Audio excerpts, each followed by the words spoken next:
So when Jesus walked this earth some 2,000 years ago, he had a candid conversation with his disciples. And he was talking about the end times. I'm sure during all that's going on right now that a lot of people are thinking about that. Is this the end times? Well, I have to say that since the time of Jesus, that we've been living in the end times.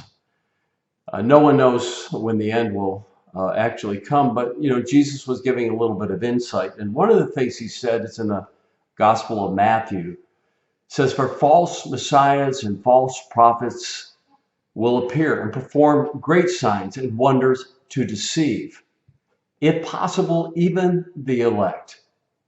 And then Jesus goes on to say, "See, I have told you ahead of time."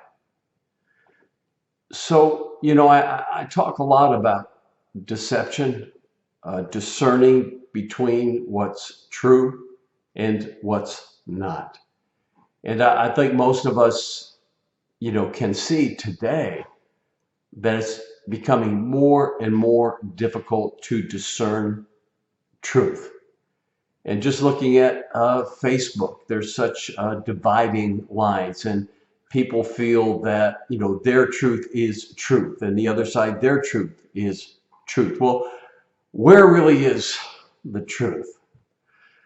Understand that the demonic forces that existed since the beginning of time, the demonic forces that caused thousands of baby boys to be murdered in the time of Moses, where evil was trying to destroy the one who would deliver the Israelites to freedom, would be Moses. And so killed so many baby boys during that time, trying to kill Moses. In the time of Jesus, when Jesus was born, there was an edict put out to try to kill Jesus, and he sent soldiers to the area of Bethlehem and surrounding territory to kill all the baby boys under the age of 2, just trying to kill Jesus. And if you could imagine the outcry and the horror of that time, the evil of the demonic forces was incredible, but still is incredible today. Do we think that these demonic forces have somehow gone away? They have not. They're still in existence today, but trying to discern, what they are and what they're doing.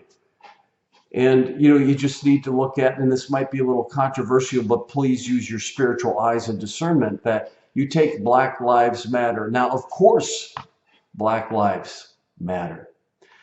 But the heads of the organization, if you will look into its roots, is all about destruction of the family, destruction of truth. And the reality of it is destruction of Black America. It's misleading the people. You take something like the ACLU, the American Civil Liberties Union, at its genesis, was a great idea to protect people's rights, but has turned in and has been occupied by forces that would eliminate God from society. Planned Parenthood, an organization that touts its goodness to help women and, in their health and so forth, has been responsible for millions of babies murdered. God's creation, the murder of God's creation. In the Word of God, back from the prophet Isaiah, it says, "Woe unto them that call evil good and good evil, that put darkness for light and light for darkness, that put bitter for sweet and sweet for bitter." How do we navigate these times? How do we know what's true and what's not? Jesus said that my sheep listen to my voice. I know them and they follow me. Jesus also said that he was the way, the truth, and the life. Wouldn't he then be our ability to discern and navigate these times, in the times of our life. Wouldn't Jesus Christ, being the way and the truth, be the one that we go to for just that, our way and the real truth? We can't anymore listen to the voices of the horizontal, no matter how reasonable they sound. The words that tickle our ears. We can no longer trust that.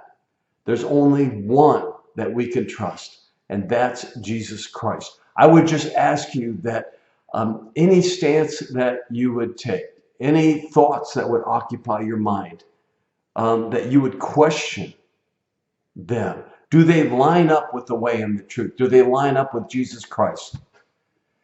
This is so important during these times, that we would not be deceived, but we would walk in the truth.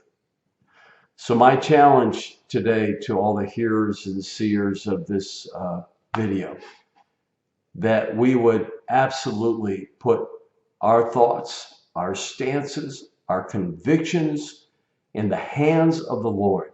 Give it to the Lord first before we speak out, before we type a post on Facebook, before we join any group, before we elevate any thought process that we see, and ask the Lord, does this line up with your heart, Lord, with your thoughts, with your truth? Spend time in prayer about that, and that's my challenge for today. May the Lord bless you and keep you. May his face shine upon you. May the Lord give you peace. And I know in the midst of truth there is peace. The word of God says that his truth shall set us free. Lord, set us free from the shackles of deception and lies that bind us. May we walk in your light and no other. Jesus, always in your name we come to the Father and pray.